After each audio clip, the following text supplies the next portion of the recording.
போங்க அப்படின்னு சொன்னாங்கன்னா அந்த மாதிரிலாம் நம்பாதீங்க. யாரும் உங்கள் நகையை யாரையும் நாங்கள் போலீஸோ இன்கம் டேக்ஸோ கேட்க மாட்டோம், அரசு அலுவலர்கள் யாரும் கேட்க மாட்டாங்க. அதனால் நீங்கள் அப்படியெல்லாம் இல்லை தவறீங்க அப்படின்னாலும் சொல்லிட்டு அவங்ககிட்ட கழிச்சு கொடுத்தீங்கன்னா பேக்கெட்டில் மாற்றி டூப்ளிகேட் பண்ணி வச்சுட்டு உங்களோட ஒரிஜினல் நகையை கொண்டு போயிடுவாங்க. அப்புறம் நம்ம எங்கே சேர்ந்தாலும் கிடைக்காது.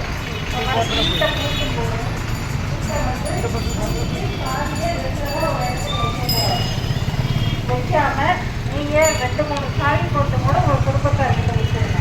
நீங்க தனியா சாதி பூட்டி வச்சு ஊருக்கு போயிட்டு வர்றோம், இந்த இடத்துல இருக்குன்னா வேற நீங்க ஊருக்கு வந்து பார்த்துட்டே இருந்து சிலர் வந்து கொள்ளையடிக்கலாம். அதனால அதையும் பண்ணாதீங்க. பேங்க்ல வந்து ஓடிபி நம்பர் கேட்குது, ஆதார் நம்பர் கேட்குதுன்னா உங்க பேங்க் அக்கௌண்ட் நம்பர்ல எந்த பேங்க் எம்ப்ளாயும் வாங்க மாட்டாங்க. பேங்க்ல வந்து ஓடிபி நம்பர் கேட்க மாட்டாங்க. ஃபோன் பண்ணி கேட்டாலும் ஏமாறக்கூடாது, அவ்வாறா இருந்துக்கணும்.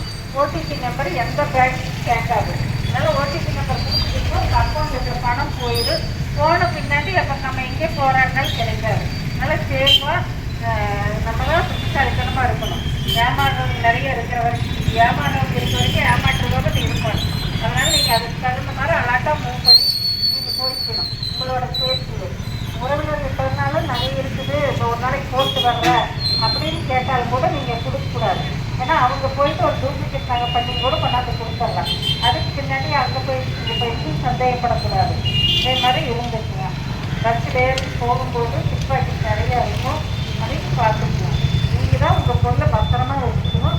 பெண் குழந்தைகளையும் பாதுகாப்பாக நீங்கள் பார்க்கணும். சின்ன குழந்தைங்க அப்படிங்கிறது இல்லை, பிறந்த குழந்தையிலிருந்து பெரிய கொண்டாடு வரைக்குமே நீங்கள் வந்து பத்திரமா பெண் குழந்தைகளை பார்த்துக்கணும். ஆம்பளை பையனாக இருந்தாலும் பார்த்துக்கணும்.